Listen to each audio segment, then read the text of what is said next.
Here we go. Jay Wright and his Villanova Wildcats are looking for a chance to cut down the nets in San Antonio on Monday night.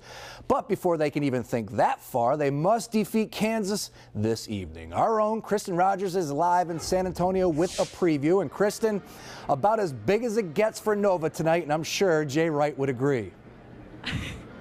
Oh yeah, Sean. And before we start getting into our preview, as Villanova is heading to the Final Four right now, we have to remember what makes this Wildcats team a Wildcats team. Yes, they're taking on Kansas later tonight, but what makes them a Wildcats team is Villanova's three-point shooting. They're one of the best scoring offenses. In fact, they are the best scoring offense in the NCAA, one of the best from three-point range, and that is what they have to focus on tonight against the Jayhawks. The Wildcats will be looking to get back to that part of their game. They were just 4 of 24 against Texas Tech in the Elite 8 from three-point, but Nova does lead the NCAA in total three-point shots made.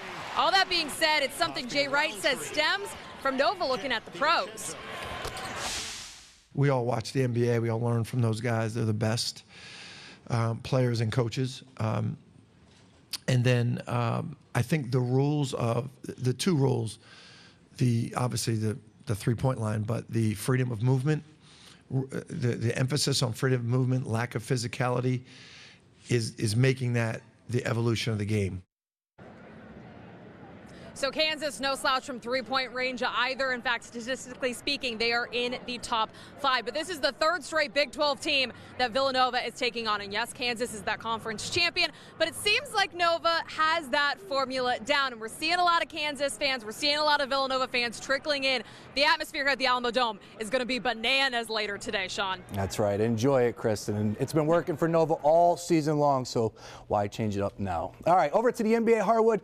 The 76ers have the night off. However, the medical team was busy. It was announced by the team that center Joel Embiid underwent successful orbital bone surgery to repair his left eye as a result from his collision with his teammate Markelle Fultz on Wednesday night. Now to the part that all Sixers fans care about. How long will Joel Embiid be out?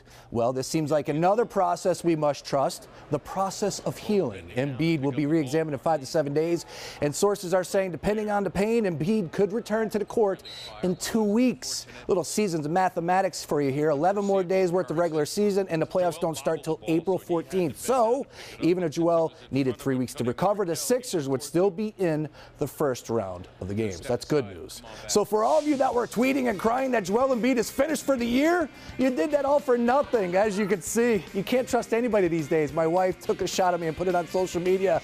Yeah, I was in a vulnerable state. Those were real tears right there. Joel! Real tears.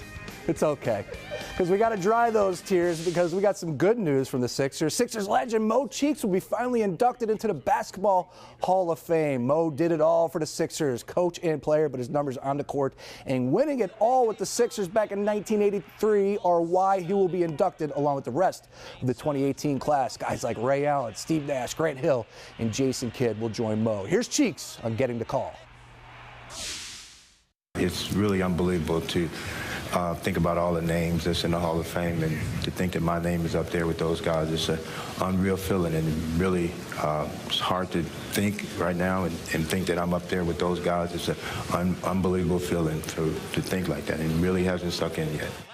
Congrats, Mo. And finally, a game that was shown here on Fox. His name is Zlatan, ladies. And for everybody to understand, this man was getting paid $271 million a year to play across seas. Well, now he took his talents to the LA Galaxy and the MLS. And today in his debut, he scored this laser from way out and even scored the game winner in extra time. MLS meets Zlatan. The Union, speaking of the MLS, back at it at 9 o'clock tonight, taking on Colorado.